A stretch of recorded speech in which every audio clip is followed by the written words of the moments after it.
जब तुझसे ना सुलझे तेरे काम धंधे, भगवान की इंसाफ पे छोड़ दे ये बंदे। जो तू ना कर सका वो भगवान कर देंगे, तेरी सारी मुश्किलें भगवान हल कर देंगे। इस छोटे से बात से हमें एक चीज़ समझ में आती है कि भगवान जो संपूर्ण ब्रह्मांड को एक ही चुटकी में चेंज कर सकते हैं, उन्हें आपका नसीब चेंज करने में कितना समय लगेगा।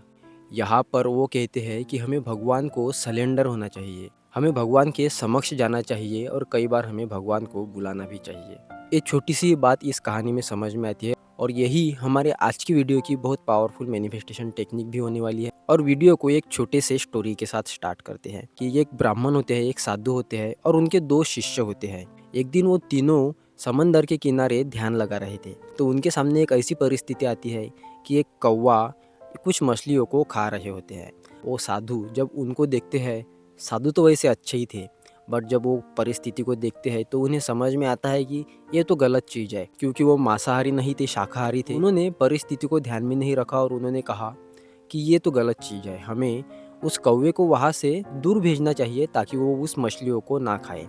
जो साधु होते हैं वो उस कौवे को वहाँ से दूर भेजते हैं। कौवा जो होता है वहाँ से दूर भाग जाता है और उस मछलियों को नहीं खा पाता। कुछ दिन बाद उस साधु की जब मृत्यु होती है तो वो साधु सीधा नरक में चले जाते हैं। वो अपने पहले शिष्य के सपने में जाते हैं और उनसे कहते हैं कि अगर तुम्हारे सामने ऐसी परिस्थिति खड़ी हो कि एक कौवा किसी मछली को खा रहे हो तो उन्हें खाने देना। तो वो चेला कहता है कि ठीक है, मैं कल जब भी वहाँ पर जाऊँगा तो मुझे ऐसी परिस्थिति दिखेंगी तो मैं उन कौवों को उन्हें खाने दूंगा।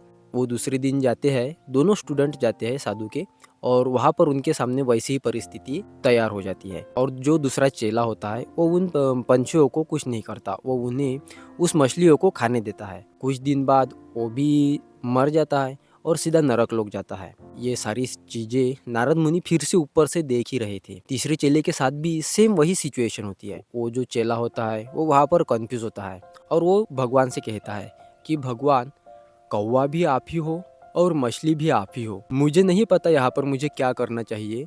मैं आपके एक शरण में हूँ, मैं आपके समक्ष हूँ, अब यहाँ पर आप ही सिचुएशन को हैंडल करो। वो वहाँ पर कुछ भी नहीं करता, सिचुएशन के हिसाब से चलता है और सिर्फ भगवान के एक शरण में जाते हैं, भगवान को सलेंडर कर देते हैं। तो कुछ दिन बाद उस भक्त की भी मृत्यु हो जाती है और वो जाते हैं स्वर्ग में। अभी जो सारी सिचुएशन होती है वो नारद मुनि जी ऊपर से देख ही रहे थे। वो शॉक हो जाते हैं। वहाँ पे प्रभु नारायण जी के पास जाते हैं और उनसे कहते हैं कि प्रभु, ये तो गलत हुआ ना कि जो ब्राह्मण थे और उनके दो चेले थे, उनमें से ब्राह्मण और जो पहला चेला था वो तो नरक में जाता है जब कौवों को एक जन खाना खाने नहीं देता और दूसरा खाने देता है तो फिर भी नरक जाता है, और तीसरा कुछ भी नहीं करता तो वो स्वर्ग में कैसे जाते हैं। तो नारायण जी वहाँ पर कहते हैं कि ये तो बहुत ही सिंपल सी बात है कि देखिए, जब जो साधु थे उन्होंने जब कौवे को वहाँ से दूर भेजा था, वो मछली को नहीं खाने दिया था, तब उस कौवे को बहुत भूख लगी थी और उसके स्वभाव के हिसाब से उसे वो मछली को खाना ही था। वो साधु ने उसे नहीं खाने दिया, तो एक अच्छा कर्म करने से वो चूक गए। जो खाना खिलाने देना होता है, साधु का धर्म होता है, वो उन्होंने नहीं किया। उनके वजह से ना वो नरक में चले गए। और जो दूसरा उनका चेला था वो नरक में इसलिए गया कि उस टाइम पे उस जो कौवे की भूख थी मिट गई। उसने पहले ही बहुत खाना खाया था, तो वो खेलने में इतना व्यस्त था, खेलते खेलते उसने सोचा कि मैं और थोड़ी मछली मार लेता हूँ, मेरे आगे चलकर काम में आएंगी, इसलिए वो मार रहा था। उसने उसको कुछ भी नहीं किया। पर जब उस ब्राह्मण के दूसरे चेले ने उस मछली के सामने कुछ भी नहीं किया, नेचर को अपना काम करने दिया और मेरे शरण में आ गए, उस समय उन्हें मोक्ष की प्राप्ति हुई, वो स्वर्ग में चले गए। ये सिचुएशन तो सही थी ना कि वो जो दूसरे उनके चेले थे, दूसरे उनके जो ब्राह्मण थे, उन्होंने सिचुएशन पूरी मेरे ऊपर सौंप दी और जो नेचर है, जो निसर्ग है, उन्हें उनका काम करने दिया।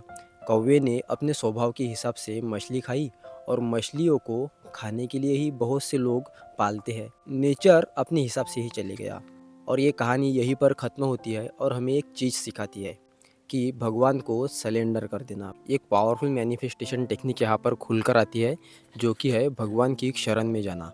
मतलब जो भी होता है भगवान पर छोड़ दो। अगर आप 30-35 साल के हो और आप सोच रहे हो कि मुझे पढ़ाई करनी है, तो ये तो नहीं होने वाला ना, क्योंकि अगर आप पढ़ाई में सक्सेस होना चाहते हैं तो आपको और 2-3 साल लगेंगे, तो आप उसमें सक्सेस नहीं हो पाओगे।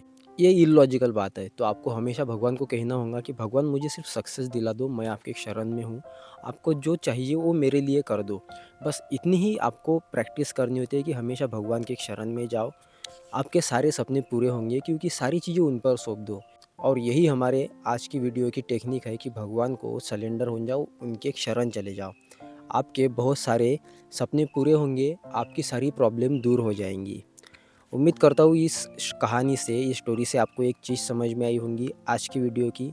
और जो टेक्निक आपको समझ में आई वो हमें कमेंट में ज़रूर बताइए। सिंपल टेक्निक है, वीडियो और लंबा बना सकता था, ज़्यादा कन्फ्यूजन आपको दिला के कोई मतलब नहीं है, इसलिए मैंने वीडियो काफ़ी छोटी रखी है। और कीप मैनिफेस्टिंग, मिलते हैं अगली वीडियो में, तब तक के लिए राधे राधे।